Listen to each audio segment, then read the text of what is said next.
So here I am back at Sword of Rome. First of all, there's the big question of why. I like the game a lot, and I don't feel like the first playing gave me a really good feel for the strategy involved. Same kind of feeling I got when I walked away from Twilight Struggle, when I walked away from Here I Stand. Maybe a little less with Napoleon, or the Napoleonic Wars. I felt like I had a better grasp of that, but these CDGs are tough for me to get the strategy on that first playing. It may be true about a lot of other games too. Another one that had a similar situation always was La Révolution Française, where I would play a game and feel like I did something a little wrong and I'd like to explore a different way of doing things.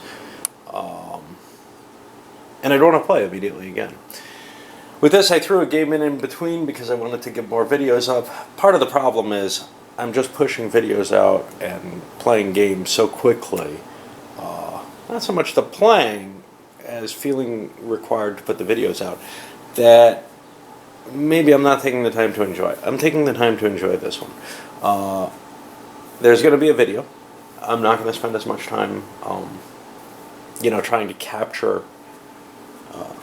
significant every moment of it. It's going to be more of a simplified action report, so I'm not going to worry as much about capturing those impressions of every action and of what the game is like. One thing that came to mind after the first playing that kind of worries me a little bit is the victory point track. I saw this in the last game where the Gauls were at a point where they almost hit that 12 region. And if they hit a 12, can they get more? That's a big question. Because otherwise, maybe they have to store 5 victory points on the plunder track or whatever in case they lose one before the game turn ends. I'm saying let's extend the track.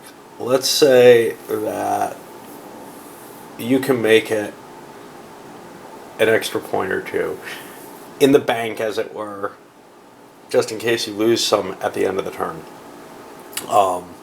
Otherwise, it becomes absolutely necessary for the Gauls to own every single one of their home provinces completely if they're going to win. And I think that's a little unfair of a requirement.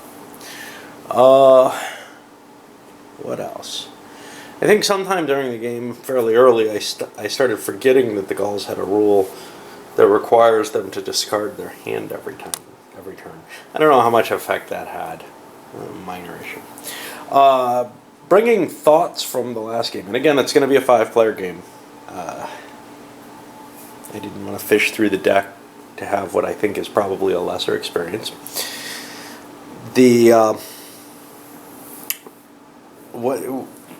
Thinking about the different alliances, etc., I feel like I have a better feel for what each side really is facing. So Carthage has an interesting situation in that they have lots of rules to bone them in ways that other countries don't have. They have some advantages, the cheap mercenaries, for example, but they kind of recuperate in a weird sort of way. They have a low build rate otherwise, but since they can take most of their losses if they're active on their mercenaries, I don't know how big it.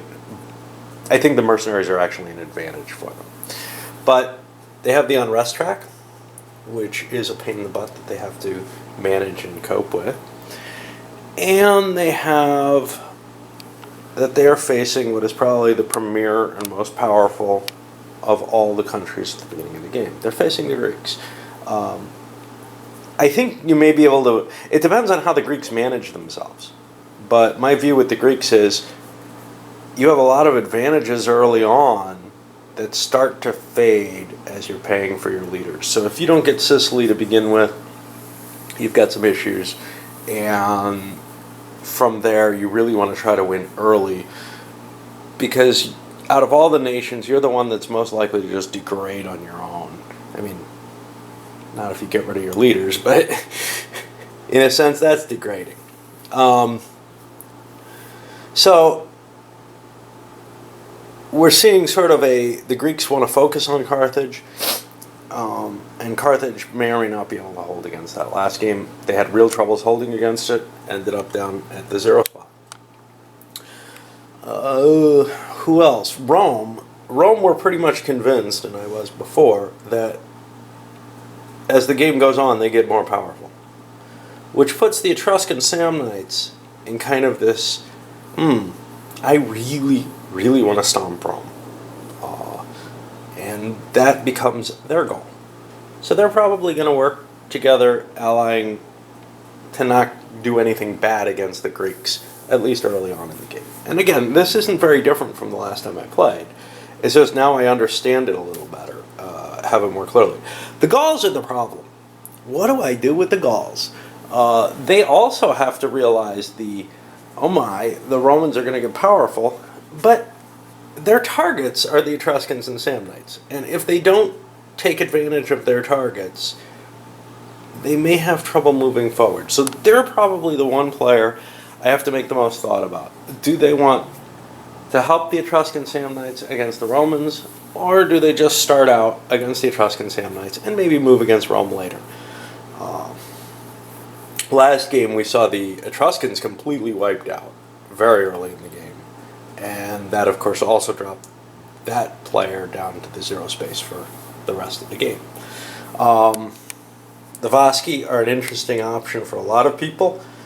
They can help you sort of plink at Rome without getting really engaged directly with them. Alright, I'm going to start this off, and hopefully I won't be making a lot of time on these videos. I won't be spending a lot of time chattering on the videos.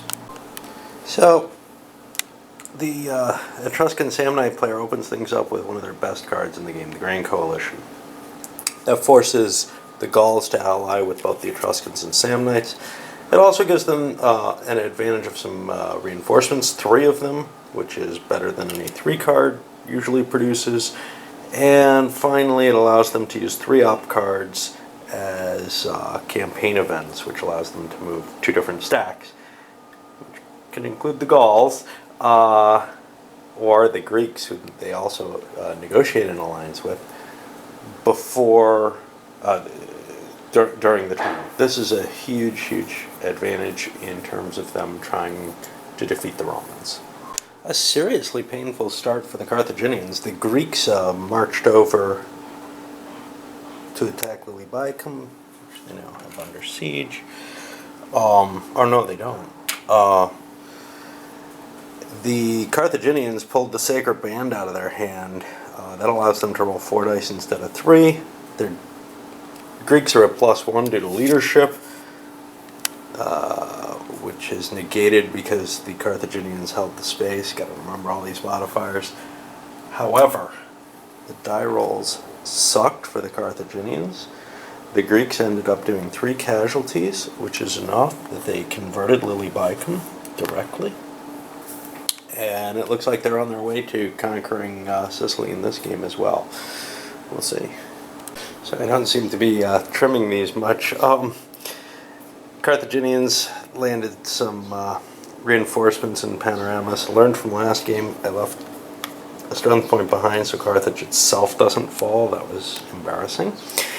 Romans moved against the Etruscans because they want to make the enemy come to them in terms of, or against the Samnites, because they want to make the Etruscans and or the Gauls have to come after them. The Gauls are going to clean up a problem. Since they're allied, they're going to try to clean up Acklum, rather than... Basically, they could attack the Romans, but either of the kind of vulnerable places right now are protected by this army in Rome. If it intercepts, it's pretty potent. They would rather not. They would rather let the Etruscans take the damage first. Interesting little bit here. The Etruscans used a 3-point card in order to activate their own force, as up in Clunium, as well as the Gallic force. They moved their own down to Rome, but the Gauls, well, the Romans played, again, a card that gets removed, Gallic Loss of Heart, to prevent the Gallic army from doing anything too impressive, like entering enemy territory. Actually, we can get them down to there.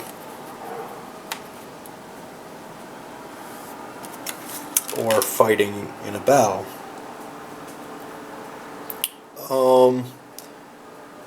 I'm assuming that prevented them from acting as a successful flanking force. The Etruscans were defeated in a very close battle, actually. It was a tie. You say, well, the dice are the same.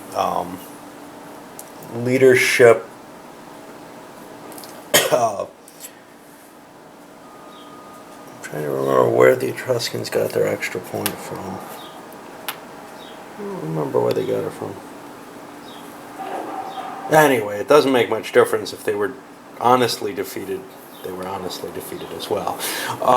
Anyway, because it was the 8 versus 7, which shouldn't have produced anything. So I don't know where I thought they got an extra point. And this gets thrown away. But they ended up losing 4 units plus 1 for attacking essentially across territory they didn't control. The Romans ended up losing 2 units. They gained that and improved their loyalty in their own city. Cost of cards, but you know, what the heck.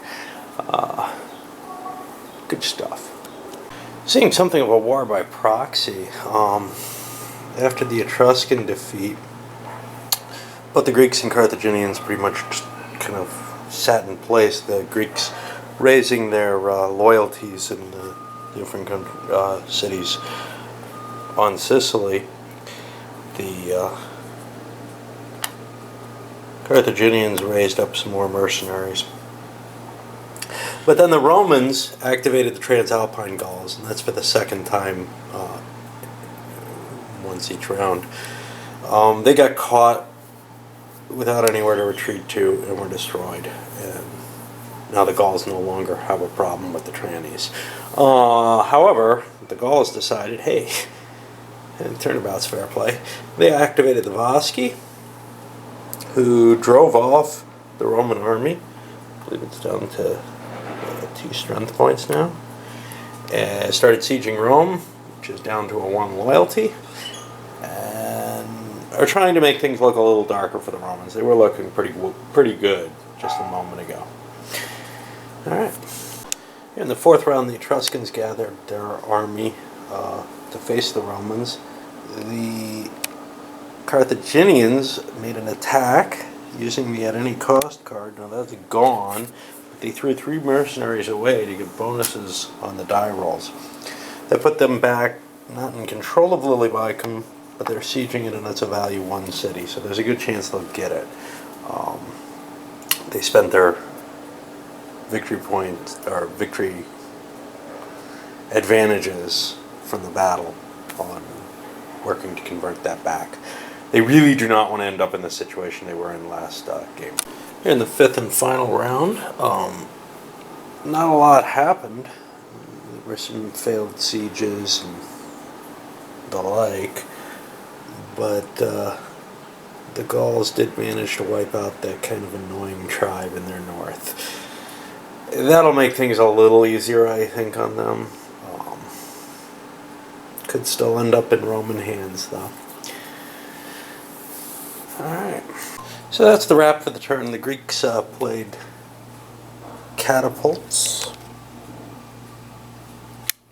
in order to reduce the Carthaginians' chances of taking Lillybicum, and that worked. The Romans picked up Agali, subjugating the tribe. The Vasci, I believe they got Rome at this point. They may have gotten it a little earlier. We're seeing the effect of that in terms of neutral areas. And got a large force of Gauls placed here. The Gauls stopped their grand coalition. Basically what they're looking at is the Etruscans aren't going to be able to do crap against Rome anyway. So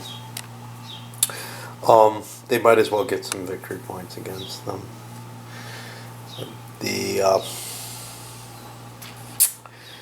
Speaking of victory points, the Greeks jump out to a little bit of a lead off Lily Bicam.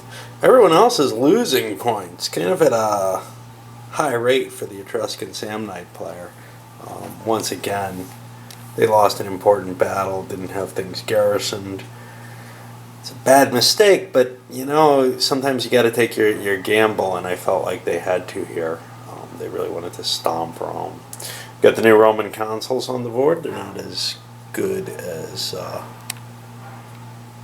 Valerius has got a nice movement rate, but we got the wonderful Manlius in place. Yeah. So that's about what we got, and we'll wrap this one up.